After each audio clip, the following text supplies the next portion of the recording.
Hello. So for my project, I wanted to visualize and analyze the trends and patterns in bugs that were found and reported in the Linux kernel.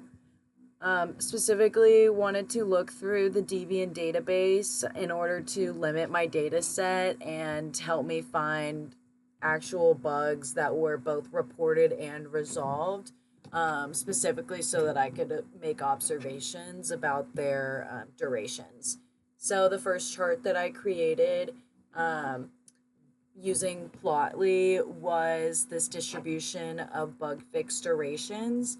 So I was able to write a script in Python that scraped the database directly and then was able to create these charts from that. And so you can see a lot of the bugs were fixed fairly quickly, within 200 days, and then there are less and less with longer durations. I would want to make this slightly more interactive by being able to zoom in closer to this data and see that the spread of that a little more closely. Um, and then the yearly reported and modified bugs. As you can see, there are a lot more reported earlier on and more being fixed later on. So this could be due to more people working on this project, or them having better ways of fixing bugs. But as you can see, the trend is becoming more like they're fixing bugs, and it's becoming a better operating system overall. And then you can see the severity and the duration. So the normal and importance are looking a little similar.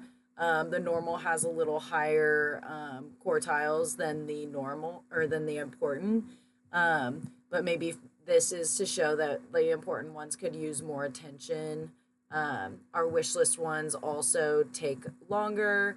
There are less of those though. And then some of the more serious and grave ones take the least amount of time, which is positive. And then looking at the top 10 pages by number of bug reports, you can see that one of the biggest ones and main ones is the source Linux file. So that is a common folder or file that has issues, which makes sense because it is one of the core files being changed or modified. And then you have bug report duration over time. So you can see throughout the years they are getting faster in their resolution time. This could be due to they're getting faster at fixing these bugs. They have more duplications of similar problems, so they know how to fix them faster. And this is a positive trend overall, though, to see that the bugs take less and less time to fix, and it's becoming a more streamlined process. So, yes, that is my project.